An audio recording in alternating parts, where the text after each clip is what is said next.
lost two of my children. My daughter was shot and killed by your policing. My son died in police custody 5 months after.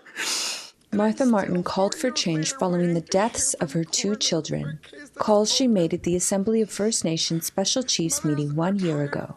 Years after the death of her two children, fatal interaction for First Nations continue with police. Too often, discriminatory police action leads to serious injuries or deaths.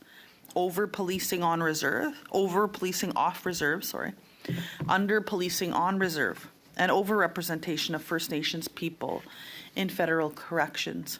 Within 3 months near the end of 2024, 15 Indigenous people died while either in police custody or during interactions with police. When people lack access to adequate safe housing, schools, and community resources, it often leads them down a path that ends with the justice system and encounters with police. National Chief Cindy Woodhouse-Nippenak has taken the issue to a parliamentary committee on Indigenous affairs, where she gave testimony urging for First Nations policing to be declared an essential service.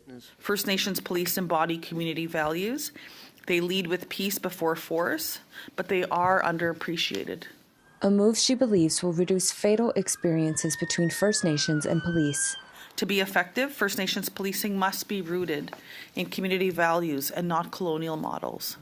Since October, the committee has been studying Indigenous policing and public safety, inviting testimony from many, including Quebec's provincial police and both current and former chiefs from across Canada. Despite having the main RCMP detachment less than a mile away, they still felt unsafe and unprotected.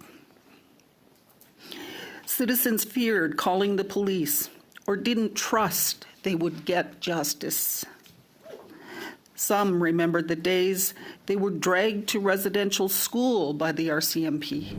Deeming First Nations policing an essential service has been discussed for years. That in 2019, the Prime Minister at the time, Trudeau, had directed the ministers to start taking a path toward making Indigenous policing an essential service. We're now pushing 2026 here. Chiefs were reassured during the election when Prime Minister Carney recognized First Nations policing as an essential service during our AFN forum. Something needs to be done. There have also been calls to track police violence towards First Nations. At our last December Assembly, Chiefs were united in calling for a federal inquiry into discriminatory police practices after more than a dozen First Nations died in the custody of colonial police forces across Canada last summer and fall. A year ago, the AFN passed a resolution to demand a national Indigenous-led public inquiry into police violence. 1 year later, no inquiry has been made. Enforcement of First Nations laws, bylaws. At this year's Assembly, Public Safety Minister Gary Ananda-Sangri said an inquiry is not on the table. I would much rather put the energies into implementing the number of recommendations that already exist and moving forward on them, because they will speak to a lot of the underlying challenges that a national inquiry may reveal.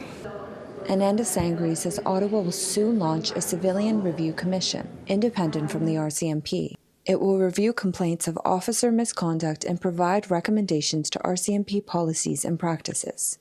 How many more of our people have to die at the hands of your police? For Martin, this is not enough. Her daughter Chantel Moore was shot and killed off reserve by a New Brunswick police officer. Not only live on reserve, how do we make it better for people who live off reserve so that they're not feeling threatened whenever they're pulled over by a police officer? APTN News requested an interview from the National Chief to discuss declaring First Nations policing an essential service. We were not granted an interview after repeated attempts. We shouldn't have to be there to remind them, because these are people who lost their lives. And, you know, the fact that we have to keep coming forward and bringing it to light and reminding people that this is still an ongoing problem, it's discouraging. Savanna Craig, APTN National News, Montreal.